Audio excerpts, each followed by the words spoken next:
The lion is famously called the king of the jungle, yet jungles cover a mere 2% of our planet. What about the ocean, which blankets over 70% of the globe? Down in those sapphire depths rule a different kind of king. This monarch hunts in highly coordinated bands, conquers prey 5 times its size, and has never once, in all of recorded history, been defeated by a natural predator. This is not a story about the biggest creature in the sea. It is a story about power. Who wields it? Who fights for it? And who ultimately pays the price for everyone else's place in the hierarchy? If you were asked to name the most dangerous predator in the ocean, your mind would likely drift to the shark. You would be wrong. The orca, the killer whale, claims the absolute summit of the marine food chain. No creature on earth hunts them. They possess zero natural predator. Yet, it is not their sheer, brute strength that strikes terror into the deep. It is their strategy. Operating in highly synchronized family pods, they deploy calculated tactics, perfected and passed down through generations. They engineer synchronized waves to wash seals clean off ice floes. They coordinate in teams to isolate targeted prey from the safety of a herd. They will even wage war against the blue whale, the largest animal to have ever existed, methodically working together to exhaust and drown a leviathan 5 times their size.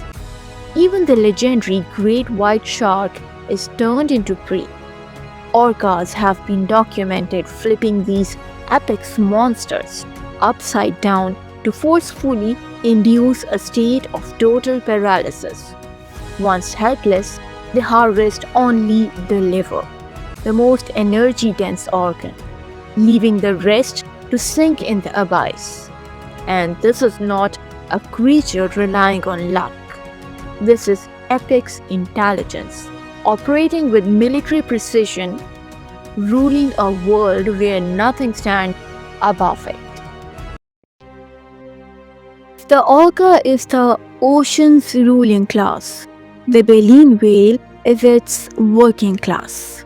A large baleen whale's life is, in almost every measurable way, harder than any orca. Every year, these whales undertake brutal migration cycles, thousands of kilometers between the feeding and breeding grounds, often without eating along the way. While nursing a calf, a mother whale can fast for up to 6 months, running entirely on the stored fat reserves while her body works overtime to produce enough milk to grow the newborn that can weigh over a ton. And even while she's doing this, she is not safe. Orca pods target calves specifically, using their numbers to separate a young whale from its mother. Add to that the modern threats, fatal ship strikes from cargo vessels that never even register the collision, and fishing nets that even entangle and slowly kill whales over weeks or months. And you start to see the picture. This is an animal enduring hardship at every stage of its life, while orca, at the top, hunts efficiently, rests within a protected social structure, and rarely faces true scarcity. Power, it turns out, isn't about size, it's about position. Most people don't realize whales and sharks aren't even close relatives. They look like cousins, but they occupy entirely separate branches of the animal kingdom. Despite sharing the same oceans and similar profiles, their shared shape is a mere illusion. masking profound foundational differences in their biology. Biologically, they are as different as a bird is from a lizard. If we look closer at their core biology, the whale is a warm-blooded animal thriving in the cold ocean, while the shark is a cold-blooded fish, entirely at the mercy of the temperature around it. Consider how they breathe. The whale relies on lungs, forced to break the surface to breathe atmospheric air. The shark relies on gills, extracting dissolved oxygen entirely underwater, never needing to see the sky. Beneath the skin lies the structural design. The whale is built on heavy, rigid skeletal structure of solid bone. The shark is built on a lightweight, flexible framework of pure cartilage. Watch how they move through the deep. The whale's tail beats up and down, a leftover evolutionary trait retained from land-dwelling ancestors millions of years ago.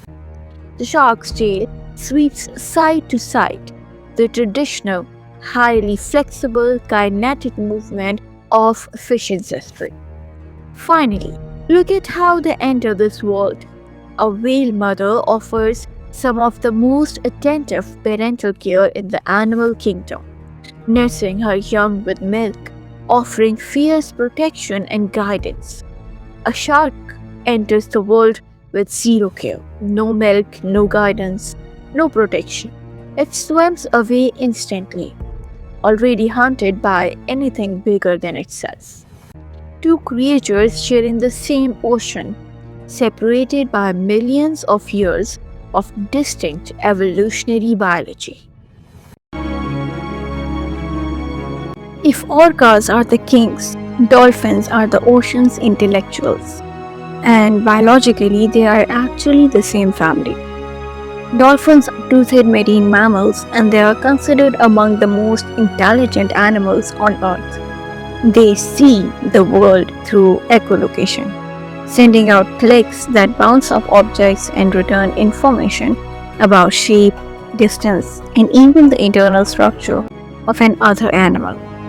They live in tight-knit pods, structured almost like extended families, and each dolphin has something remarkably close to a name, a signature whistle, developed early in life that other pod members used to call them specifically. And the intelligence showed up most clearly in how they treat each other. Dolphins have been documented supporting sick or injured pod member at the surface so they can breathe, staying with them for hours, sometimes days. There are recorded cases of dolphins protecting swimmers from sharks by forming a defensive ring around them. And this isn't instinct. It looks a lot like loyalty.